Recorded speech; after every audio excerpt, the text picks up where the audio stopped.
Welcome to American Spoken English, English Conversation Channel. The Wish. Under the palm of one hand, the child became aware of the scab of an old cut on his kneecap. He bent forward to examine it closely.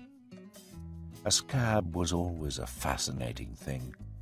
It presented a special challenge he was never able to resist.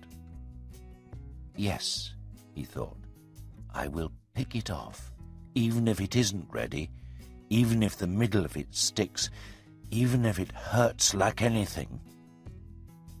With a fingernail, he began to explore cautiously around the edges of the scab. He got a nail underneath it, and when he raised it, but ever so slightly, it suddenly came off. The whole hard brown scab came off beautifully, leaving an interesting little circle of smooth red skin. Nice, very nice indeed. He rubbed the circle, and it didn't hurt. He picked up the scab, put it on his thigh, and flipped it with a finger so that it flew away and landed on the edge of the carpet, the enormous red and black and yellow carpet that stretched the whole length of the hall from the stairs on which he sat to the front door in the distance. A tremendous carpet, bigger than the tennis lawn, much bigger than that. He regarded it gravely, setting his eyes upon it with mild pleasure. He had never really noticed it before, but now, all of a sudden, the colors seemed to brighten mysteriously and spring out at him in a most dazzling way. You see, he told himself, I know how it is. The red parts of the carpet are red-hot lumps of coal. What I must do is this. I must walk all the way along it to the front door without touching them. If I touch the red, I will be burnt. As a matter of fact, I will be burnt up completely. And the black parts of the carpet? Yes, the black parts are snakes, poisonous snakes, adders mostly, and cobras, thick like tree trunks round the middle. And if I touch one of them, I'll be bitten and I'll die before tea time. And if I get across safely, without being burnt and without being bitten, I will be given a puppy for my birthday tomorrow. He got to his feet and climbed higher up the stairs to obtain a better view of this vast tapestry of color and death. Was it possible? Was there enough yellow? Yellow was the only color he was allowed to walk on. Could it be done? This was not a journey to be undertaken lightly.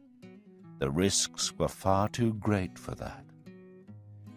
The child's face, a fringe of white gold hair, 2 large blue eyes, a small pointed chin, peered down anxiously over the banisters. The yellow was a bit thin in places, and there were 1 or 2 wideish gaps, but it did seem to go all the way along to the other end. For someone who had only yesterday triumphantly travelled the whole length of the brick path from the stables to the summer house without touching the cracks, this carpet thing should not be too difficult. Except for the snakes. The mere thought of snakes sent a fine electricity of fear running like pins down the backs of his legs and under the soles of his feet. He came slowly down the stairs and advanced to the edge of the carpet. He extended 1 small sandaled foot and placed it cautiously upon a patch of yellow. Then he brought the other foot up, and there was just enough room for him to stand with the 2 feet together. There. He had started. His bright oval face was curiously intent, a shade whiter perhaps than before, and he was holding his arms out sideways to assist his balance. He took another step, lifting his foot high over a patch of black, aiming carefully with his toe for a narrow channel of yellow on the other side. When he had completed the second step, he paused to rest, standing very stiff and still. The narrow channel of yellow ran forward unbroken for at least 5 yards, and he advanced gingerly along it, bit by bit, as though walking a tightrope. Where it finally curled off sideways, he had to take another long stride, this time over a vicious-looking mixture of black and red. Halfway across, he began to wobble. He waved his arms around wildly, windmill fashion, to keep his balance, and he got across safely and rested again on the other side. He was quite breathless now, and so tense he stood high on his toes all the time, arms out sideways, fists clenched. He was on a big, safe island of yellow. There was lots of room on it. He couldn't possibly fall off, and he stood there resting, hesitating, waiting, wishing he could stay forever on this big, safe yellow island.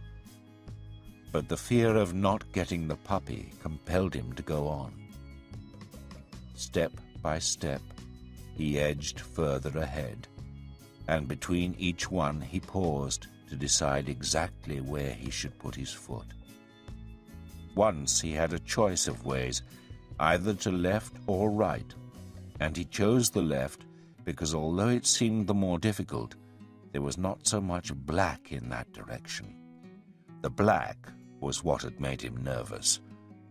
He glanced quickly over his shoulder to see how far he had come. Nearly halfway. There could be no turning back now. He was in the middle, and he couldn't turn back, and he couldn't jump off sideways either because it was too far. And when he looked at all the red and all the black that lay ahead of him, he felt that old, sudden, sickening surge of panic in his chest, like last Easter time, that afternoon when he got lost all alone in the darkest part of Piper's Wood. He took another step, placing his foot carefully upon the only little piece of yellow within reach, and this time the point of the foot came within a centimeter of some black. It wasn't touching the black. He could see it wasn't touching. He could see the small line of yellow separating the toe of his sandal from the black. But the snake stirred as though sensing his nearness, and raised its head and gazed at the foot with bright, beady eyes, watching to see if it was going to touch. "I'm not touching you. You mustn't bite me. You know I'm not touching you." Another snake slid up noiselessly beside the first, raised its head, 2 heads now, 2 pairs of eyes staring at the foot, gazing at a little naked place just below the sandal strap where the skin showed through.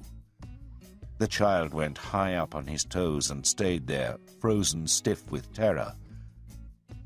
It was minutes before he dared to move again.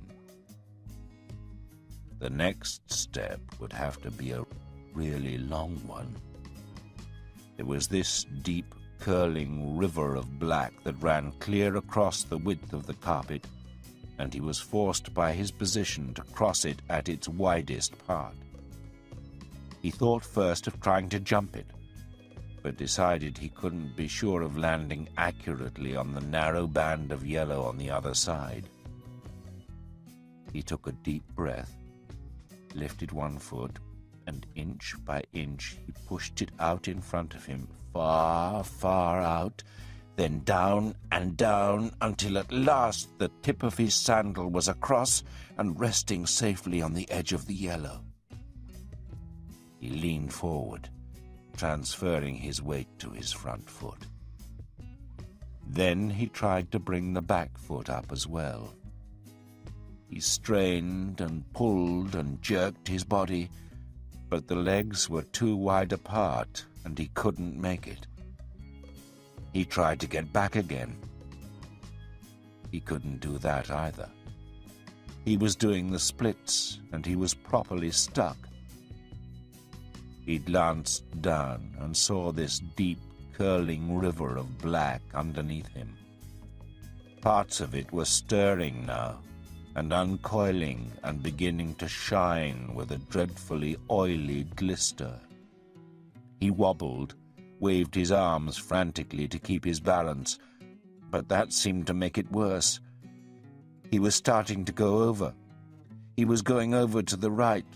Quite slowly he was going over, then faster and faster, and at the last moment, instinctively, he put out a hand to break the fall, and the next thing he saw was this bare hand of his going right into the middle of a great glistening mass of black, and he gave one piercing cry as it touched. Outside in the sunshine, far away behind the house, the mother was looking for her son.